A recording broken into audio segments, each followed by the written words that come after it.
बहुत समय पहले एक निर्दयी शेर जंगल का राजा हुआ करता था। वह अपने भोजन के लिए कई जानवरों को मार देता। जंगल के सभी जानवर भयभीत रहने लगे थे। एक दिन सभी जानवर उसके पास एक सुझाव लेकर गए। उनमें से सबसे चालाक लोमड़ी ने प्यार से कहा, महाराज, आप हमारे राजा हैं, हम आपके सेवक हैं। हमारा एक सुझाव है। आप बूढ़े और कमजोर हो रहे हैं, तो आप घर पर क्यों नहीं रहते?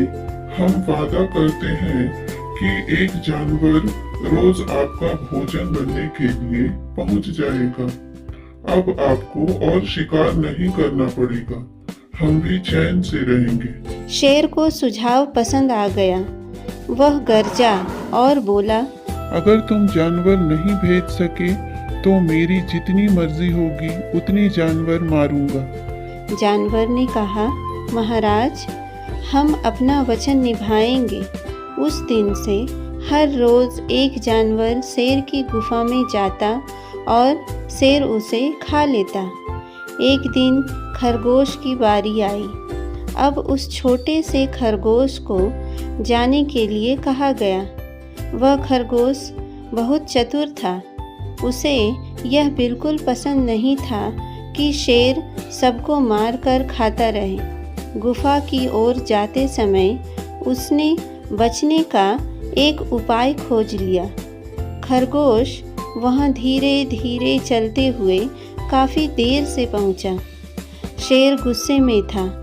खाने के लिए छोटा सा खरगोश देखते ही उसका गुस्सा और भड़क गया। वह गरजा, तुम्हें किसने भेजा है? तुम मेरे खाने के लिए काफी छोटे हो और देर से भी आए हो। मैं बहुत भूखा हूँ। नन्हे खरगोश ने प्यार से कहा, महाराज, कृपया मेरी बात सुने। मेरे साथ 5 और खरगोश भेजे गए थे, पर रास्ते में एक शेर मिला। उसने उन्हें खा लिया।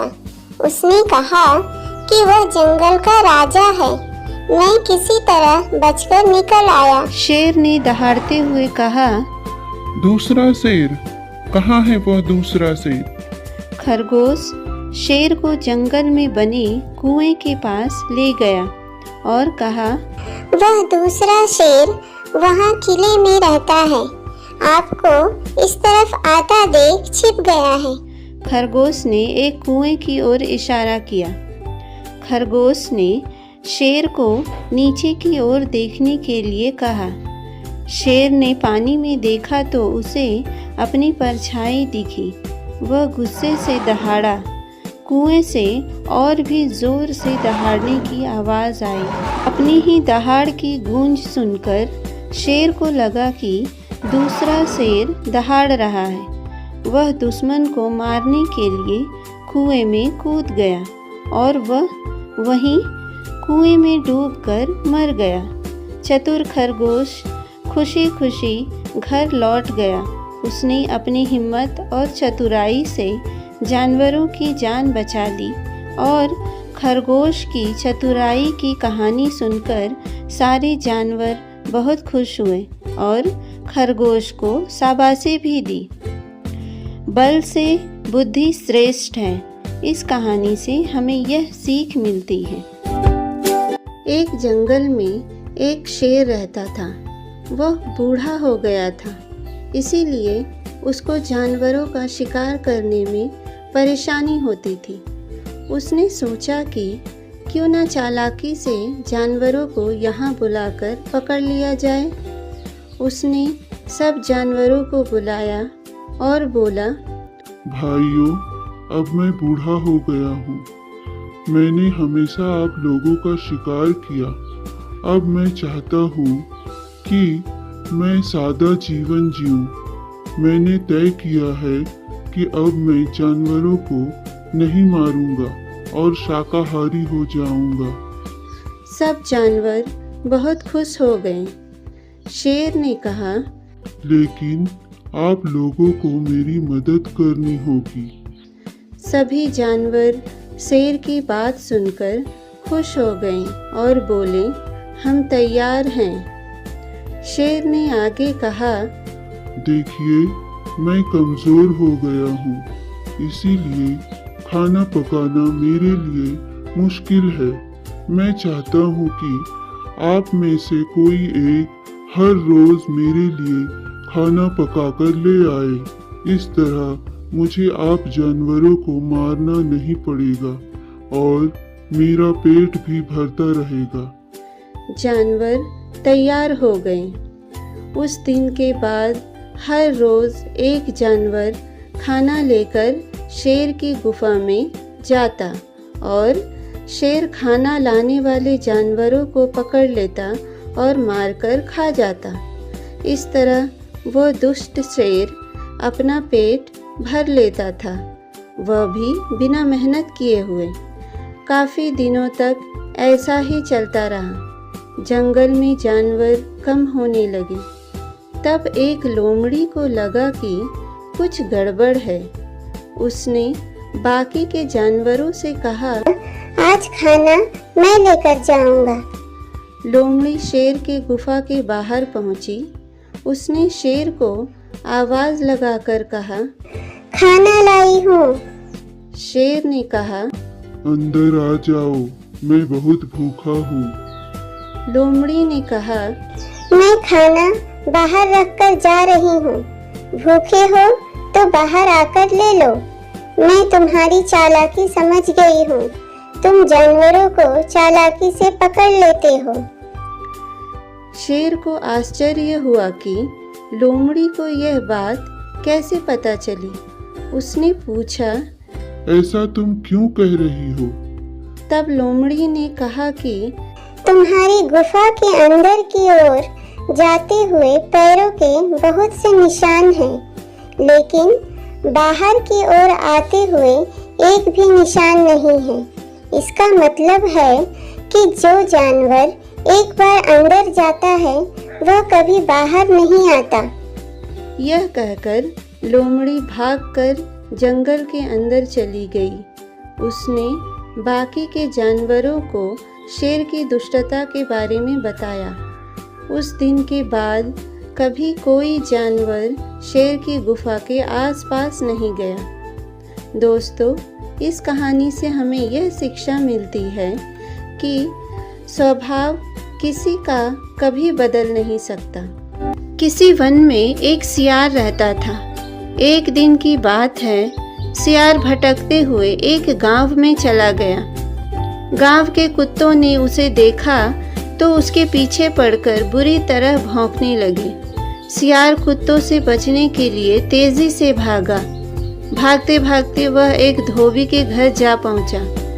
धोबी के घर एक कुंड में नील घुला पड़ा था, जिसे कपड़े पर लगाया जाना था। भागते भागते सियार धोबी के घर आया तो उसी कुंड में जा गिरा। वह उस कुंड से बाहर आया तो एकदम नीला हो चुका था। बाहर आकर सियार ने फिर भागने का रास्ता देखा, पर उसे यह देखकर अचरज हुआ कि वे कुत्ते जो उसके पीछे भौंक रहे थे अब उसे देखते ही भाग गए। सियार ने सोचा, भला ये कुत्ते मुझे देखते ही क्यों भाग गए? सियार को कुछ समझ में नहीं आ रहा था।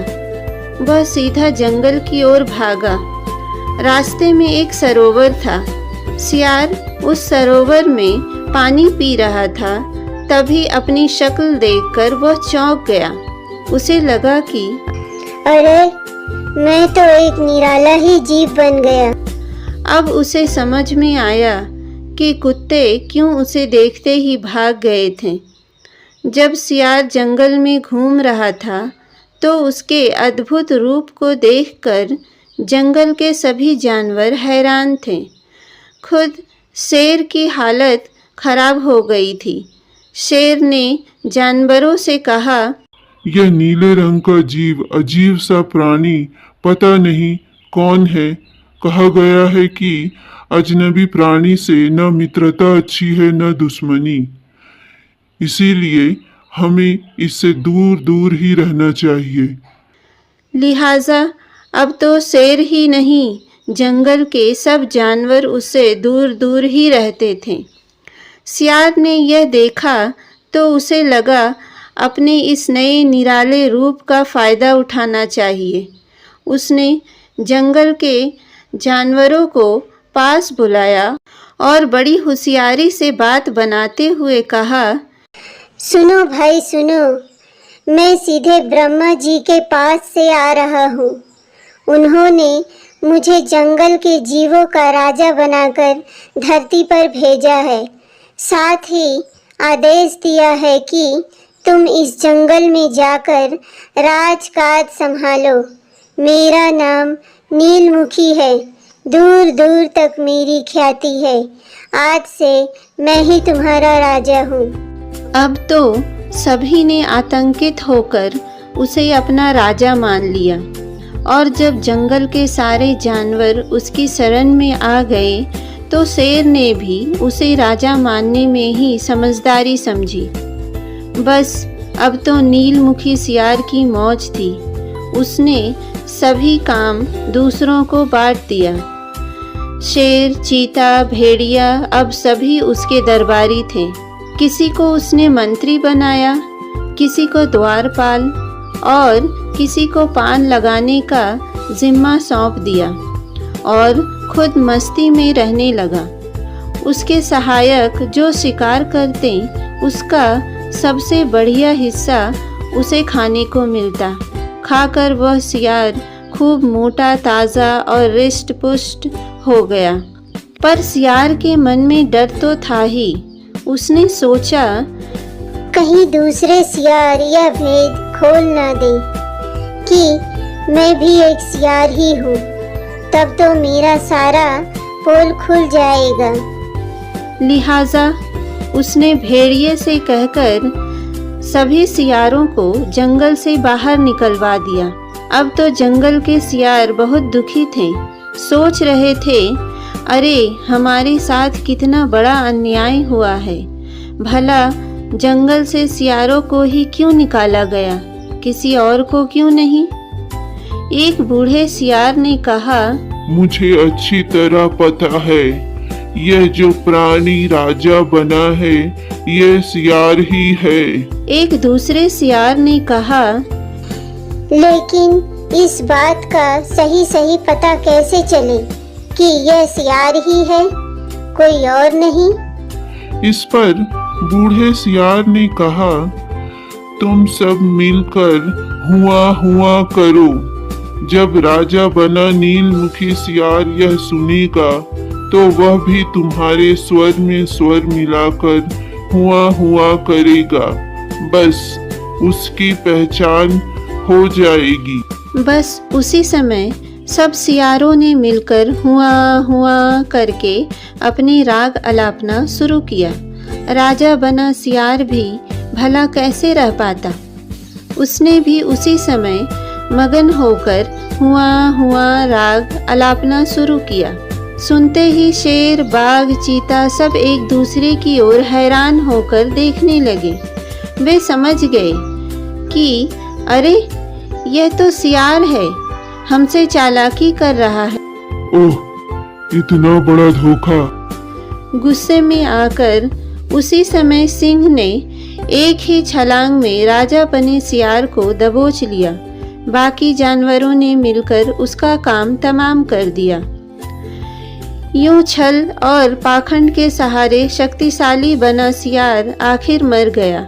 ढोंगी आदमी की कभी न कभी तो भेद खुलती ही है, तब उसकी बड़ी बुरी हालत होती है, जैसे नील देव बने सियार की हुई। यह कहानी बहुत गहराई से सिखाती है कि जालसाजी और धोखाधड़ी अंततः हानिकारक होती है। सियार ने चालाकी से अपनी बनाई राजगद्दी को संभाला, लेकिन अंत में उसे धोखाधड़ी की कीमत चुकानी पड़ी। दोस्तों, अगर आपको ये कहानी अच्छी लगी है तो इस वीडियो को एक प्यारा सा लाइक और शेयर करें और आगे आने वाली नई वीडियो की जानकारी के लिए इस चैनल को सब्सक्राइब ज़रूर करें। Please subscribe this channel. धन्यवाद।